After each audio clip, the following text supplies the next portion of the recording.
Hapana Klinika, mimi siwezi kufanya hivyo hata siku moja. Naomba basi muogope Mungu. Utafanyaje vitu kama hivyo wakati unajua kabisa malengo yangu ni yapi ambayo nataka kuyafikia? Kwanza, kitu kama hiki hukupaswa kuniambia kabisa, maana sio mahala pake. Na nilisha hapa sitaweza kufanya kitu kama hiki hata siku moja, maana ni kinyume na maadili ambayo nasomea. Nilimwambia Klinika huku nikiwa natetemeka, maana kitu ambacho alikuwa anakitaka kutoka kwangu ilikuwa hakiwezekani kabisa. Kwanza, mimi mwenyewe sikuwa tayari kufanya kitu kama kile hata siku moja. Pili, kitu ambacho Klinika alikuwa anahitaji ilikuwa kinyume na maadili ya shule ambayo nilikuwa nasomea. Upande mwingine, kwa kweli nilikuwa nashangaa sana kwa mwanamke mzuri kama Klinika kusomea usista, maana asilimia kubwa ya wanafunzi wa seminari hususan wanaosomea usista huwa na sura ambazo sio za kuvutia sana. Upande wa Klinika, kwa kweli yeye alikuwa na sura ya kuvutia sana ambayo ukimwangalia kwa makini na ukiwa mwanaume kamili, lazima moyo utatamani kuongea neno juu yake.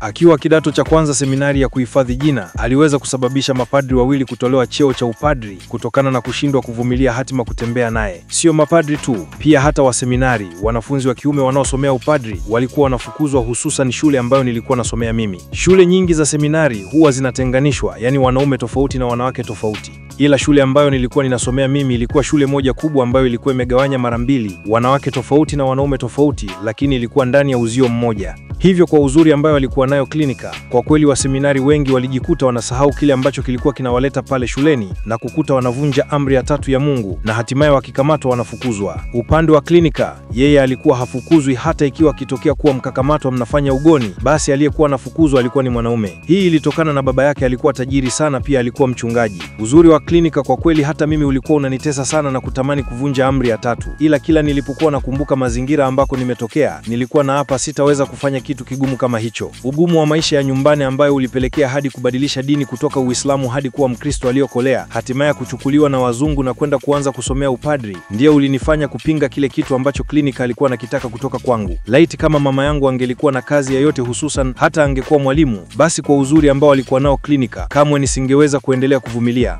Hapana, naomba usiseme hivyo Sam. Unaweza kunifanya nikawa kichaa. Kwa kweli tangia nizaliwe sijawahi kumpenda mwanaume kama ninavyokupenda wewe.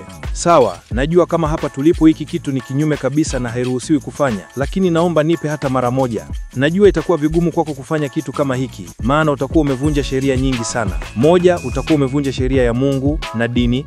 Pia utakuwa umevunja sheria za kipadri, lakini tafadhali naomba nipe kidogo. Na hapa Sam, ukinipa sisemi kweli kabisa, siwezi kumwambia mtu yoyote. Zaidi hii siri itabaki kuwa yako na yangu. Nakupenda sana Sam, kila muda na kufikiria wewe, na maisha yangu yatakuwa magumu bila kunipa hicho kitu. Aliongea Klinika huku akiwa serious kabisa. Yaani maneno ambayo alikuwa anaongea Klinika yalikuwa ya kijinga, lakini kwa upande wake alikuwa yanakaribia hadi kumtoa machozi. Yale maneno ya Klinika kwa kweli yalinifanya hadi nilianza kutokwa na machozi, maana katika maneno ya kumbavu ambayo nilihisi Klinika aliwahi kuongea yalikuwa yale: mwanangu, hakuna jinsi, na hali ya mama nadhani unaijua. Wakati baba yako anakufa alinipa kazi tatu tu.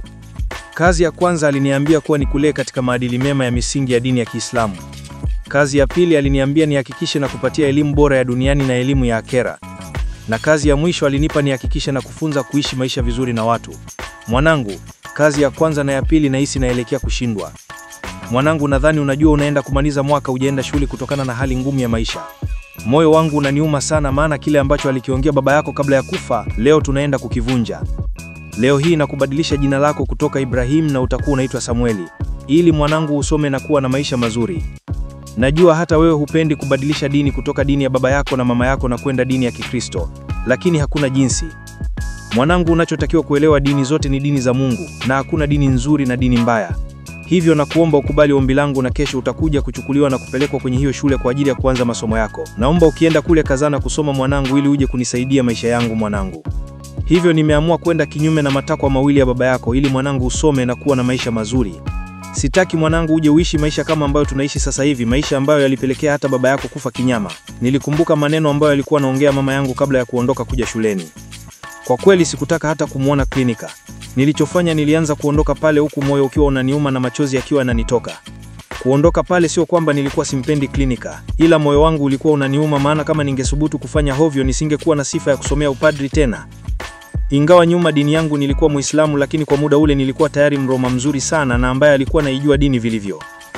Tayari kwenye maisha yangu mapenzi nilishaweka mstari, yani ingawa nilikuwa na hisia kali tu za kimapenzi, lakini nilishaweka sitakuja lala na mwanamke hadi nikufe kama sheria za dini ambazo zilikuwa zinataka.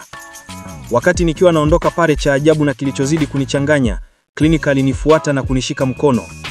Kitendo cha Klinika kunishika mkono wake ilifanya mwili wangu kusisimka mbaya. Klinika, Mungu alimjalia kuwa na mikono laini ambayo ilikuwa na ubaridi fulani hivi. Hata aliponishika, raha ya ajabu ilianza kunijia. Sam, narudia tena, tafadhali naomba usinifanyie hivyo. Na hapa kwa jina la Mungu wangu ukinipa, sisemi kweli kabisa, siwezi kumwambia mtu yoyote. Pia Sam, hii sura yako kwa kweli hupendezi hata kuwa padri. Maana utawatesa wanawake wengi sana. Hivi kwa nini umeamua kujifunga hivi Sam? Aliongea Klinika huku akizidi kunivuta ili nimsogelee. Lile swali la Klinika kwa kweli lilinishitua sana, maana nakumbuka sio yeye tu ambaye alishawahi kuniambia kitu kama hicho.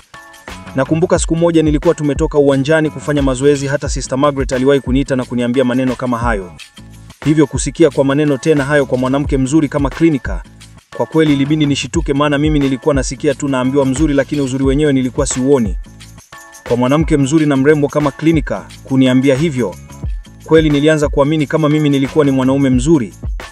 Klinika, kwa lugha ya nzuri ya kipole kama mangati anakamua mziwa, naomba uniachie mkono niondoke. Hicho kitu ambacho unakiomba kwa kweli hakiwezi kutokea hata siku moja. Hivi unajua mimi hadi kuwa hapa nimepitia mangapi? Klinika, unataka na mimi nifukuzwe shuleni kama Frank Mandewa ulivyosababisha wakafukuzwa? Naomba haja zako za umaliha sinifanye mimi nikakosa kile ambacho nataka. Klinika, lengo langu mimi ni kusoma na kuwa padri mzuri, na sijaja hapa kusomea ngono. Mbona umeng'ang'ania hivi? Ukinipa sisemi. Hiyo ndio njia unatumiaga kuwarubuni wanaume ili wakupe, alafu wafukuzwe shule. Nilimwambia Klinika na kuanza kuondoka, maana niliona nikiendelea kukaa pale moyo ni nyama unaweza nikanishawishi